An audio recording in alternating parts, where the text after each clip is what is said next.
वालेकुम अस्सलाम। Thank you so much, आपने इतना बड़ा इंट्रोडक्शन करा दिया नोई भाई।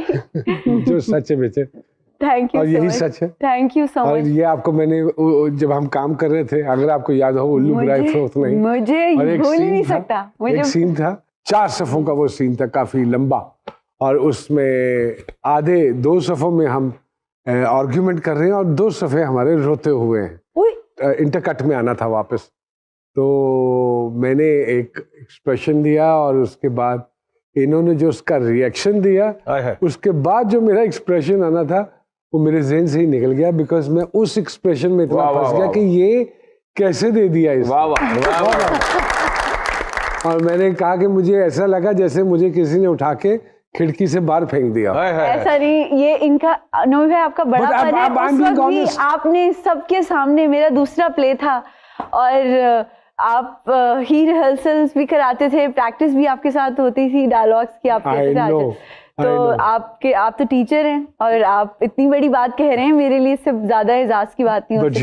Thank you so much. Thank you so much. Thank you. कैसे हो आप? मैं बिल्कुल ठीक ठाक, बहुत खुश। आप कैसे हैं? आप लोग सब कैसे हैं? हम सब बहुत खुश हैं और हम सब बहुत एक्साइटेड हैं और आपके आने से बहुत ज्यादा खुश हैं। हाँ हाँ, थैंक यू सो मच। और माशाल्लाह माशाल्लाह माशाल्लाह, हर खूबसूरत सीरियल और हर सुपरहिट सीरियल और पता चलता है कि इसके पीछे कौन है, इसके पीछे यमुना ज़ैदी है जी।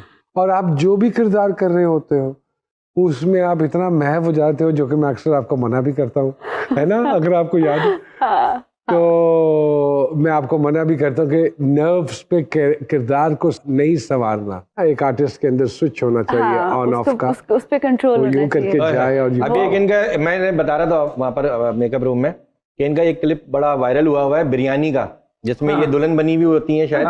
इतना बिरयानी खाने में मजा नहीं आया जितना इनके मांगने पे मजा आया। तो वो बड़ा एंजॉय करते हैं यार। तो वो इतने सारे किरदारों को समेटना शुरू कर दिया है। What are you up to? What do you want to do?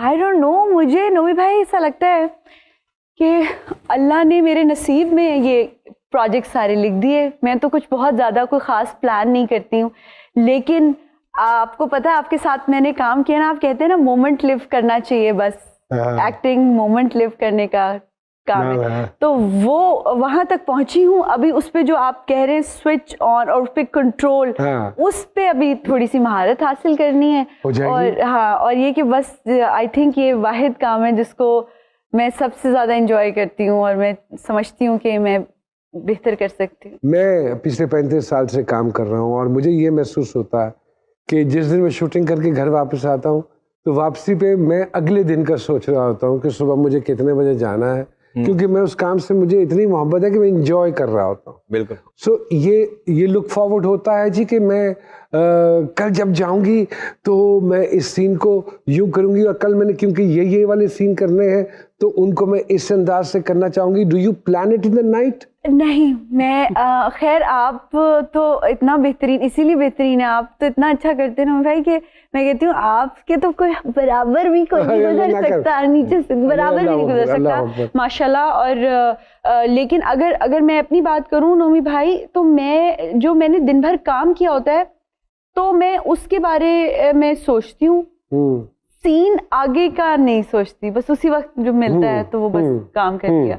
But ये कि जो किया होता है उस पे खुश होती हूँ कि ये हो गया, अच्छा हो गया। But you look forward for the next morning. Of course next day next project ji. थोड़ा सा प्रोजेक्ट्स करते हुए अगर थक गए हैं तो मैं सोचती हूँ कि बस अब तो 6 महीने का ब्रेक होना चाहिए। 2 हफ्ते का ही छोटा सा ब्रेक लेके कहते हैं चले नेक्स्ट स्क्रिप्ट कौन सा करना है, तो इट्स लाइक दैट। तो हम लोग फॉरवर्ड करते हैं काम। इतना काम हो रहा है। Are you happy with the scripts which you are getting ji? या जब आपको स्क्रिप्ट मिलता है और आप उसका मुताला इतना करते हो, और क्या आप उसको अपने तरीके से मॉडिफाई भी करते हो? पहले तो कोशिश करती हूँ कि ऐसा हो जो करने के काबिल हो या मैं कर सकूं, या कैरेक्टर को मैं खुद ऐसा बनाने की कोशिश करती हूँ कि लाइकेबल हो, लोग मोहब्बत कर लें आसानी से। ये मुझे ट्रिक्स पता है कि मैं कैसे लोग पसंद कर सकते हैं मेरे कैरेक्टर को, तो वो उसमें मैं जरूर काम करती हूँ। वो हमने एक सीरियल किया था डरसी जाती है शीला सामिया जी, फिर उसमें यमुना साहिबा की लाइनें नहीं थी हैं, सच बहुत सारे सीनों में सिर्फ ये खड़ी हैं और देख रही हैं, और बाकी गुफ्तगू हो रही है and she is there but she is there वाली सिनेरियो सिचुएशन। आप दोनों बॉर्न एक्टर हो, एक्टिंग करते नहीं हो, वो हो जाती है आप दोनों से। तो अल्लाह बहुत मेहरबान है माशाल्लाह इस बच्ची पे भी। सिन्फ़े आहन। सॉरी। तो उसमें एक बड़ा मुनफरिद सा किरदार है, फोर्सेस में जाने की शौकीन लड़की, तो और पश्तून लड़की है।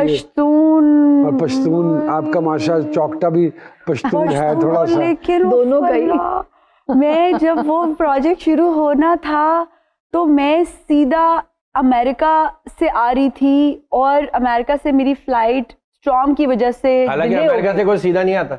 नहीं आ भी सकते हैं। नहीं आपके अलावा बोल रहा हूँ, आप तो नहीं आपकी फ्लाइट सीधी भी। अब तो डायरेक्ट भी हो गई है। तो मुझे अच्छा मेरी फ्लाइट मिस हो गई, मैं लंदन एयरपोर्ट गई, उन्होंने कहा 10 घंटे का आपका वेट है। फिर मैंने एक और फ्लाइट पकड़ी, फिर मैं इस्लामाबाद से सीधी गुजरांवाला आई और वहां पे आके था कि पश्तून बोलना, जो कि कुछ नई तैयारी की हुई थी। तो बड़ा मुश्किल एक तरह से, एक तो एक्सेंट बड़ा मुश्किल था, फिर वो सारी उसकी ट्रेनिंग बड़ी मुश्किल थी, लेकिन भाई मैं कहती हूँ once in a life time experience था और लोग पसंद भी कर रहे हैं और लड़कियों के लिए बड़ा मोटिवेशनल है, इंस्पिरेशनल है। तो I think Allah. How do you design your character? Nomi भाई मेरी ऑब्जर्वेशन बड़ी स्ट्रांग है, तो मुझे जितना एक्सपोजर थोड़ा बहुत है तो उसके हिसाब से मैं जो हूँ ना मेरी मेमोरी में आते जाते हैं कैरेक्टर्स, हर चीज हर लोगों को इतना नोटिस करती रहती हूँ, तो वो फिर जो है ना फिर अपने कैरेक्टर्स में यूज करती हूँ। तो मुझे कैरेक्टर्स बनाना बेसिकली तो अच्छा है, इसलिए मैंने कैरेक्टर एक्टिंग में ही ज्यादा नाम बनाया। तो ये पश्तून जो लड़की का किरदार किया है, तो पश्तून लड़कियों से कभी मुलाकात हुई है? नहीं, लेकिन पठान जो वैसे जो हम कभी ड्राइवर्स भी हमें जो ड्यूटी पे होते हैं वो भी ना इस तरह नाश्ता माश्ता इस तरह के वर्ड्स और वो उनकी, तो वो बस मैंने पिक किए थोड़े बहुत इधर उधर। और मुझे ऐसा लगता है कि अगर वो कोई भी एक्सेंट पंजाबी हो जाए, कोई भी एक्सेंट जो अगर गलत बोला जाए ना, तो वो फिर एतराज करते हैं वो कौम बहुत ज्यादा जिनका वो होता है। जी बिल्कुल। सारे प्रोसेस में सबसे दिक्कत अमेज काम क्या था आपके लिए?